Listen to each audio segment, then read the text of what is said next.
Hello, welcome. So today we'll learn about capacitor, a very important topic.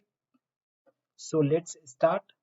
A capacitor is a passive element which store energy in electric field. When I say it is a passive element, it means it cannot generate energy. So in this lesson we'll learn about different concept.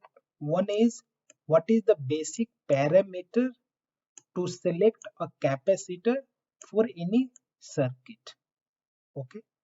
The second is what are the different factor that affect the capacitance value. The third is the significance of impedance frequency curve, IF. And the fourth is what is the practical model of capacitor.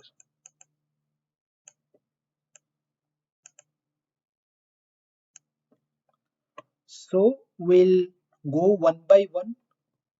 So just to give you some background, there are many capacitors which are available by many vendors, and based on the applications, based on the circuits, or based on the industries, the designers select the capacitors. Like we have a ceramic capacitors, we have a electrolytic capacitors, we have a glass capacitor, we have a mica capacitor.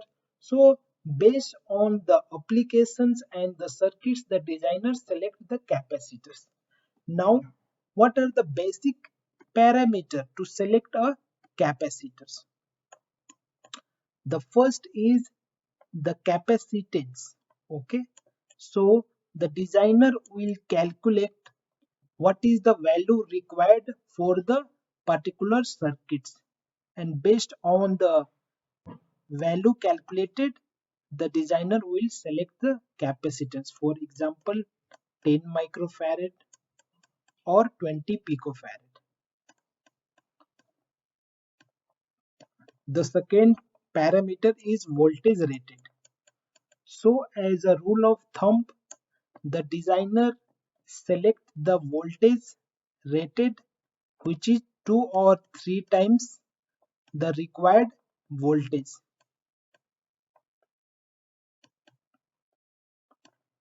The third is the tolerance. So if you see the data sheet of capacitors, you will see the tolerance are rated at 20% or 10% or 5%. So based on the applications you are using the capacitors, like for noise filtering or power, you have to select the tolerance. So here we'll understand what are the different factors that affect the capacitance value. The first is the tolerance, which is given in the data sheets like 10%, 20%. Okay, here you can see 10%. The second is the temperature dependency. So the temperature will also impact the value of capacitance. The third is the DC bias effect. So the voltage you apply, it will impact the value of capacitors. The fourth is aging. Because of usage and the aging, the capacitor's value will change over time. For example, it is given 22 microfarad, but based because of all these factors, the worst case the value can go up to 15 microfarad. Okay, the fourth one is the ripple current. So in data sheet the ripple current will be mentioned, and as you know, the power dissipation in capacitor is ripple current into ESR, I square R, ripple current square. So the minimum the ripple current or the lower the ripple current, the power dissipations will be lesser. The fifth is the temperature. Okay, so based on the environment or the application like defense, healthcare, industrial, you can select the capacitor's temperature limit.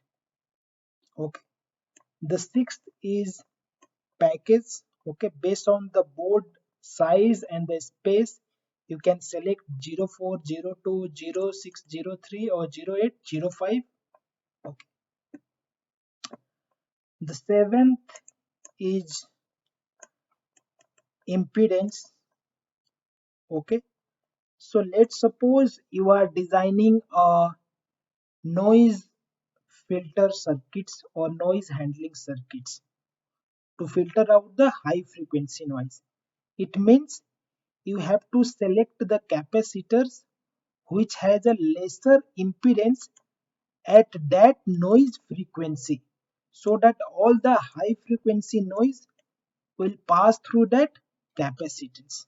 Okay, the eighth is the resonance.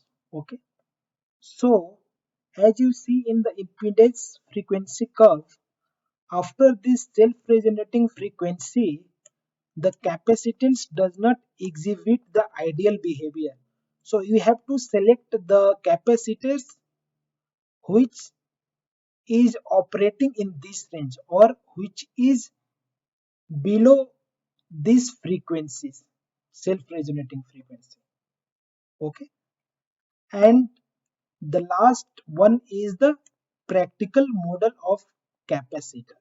Okay, so in practical model you will see that in series with the capacitor we have a inductor which we call it as a ESL, and in series with capacitor we also have a ESR which is effective series resistance.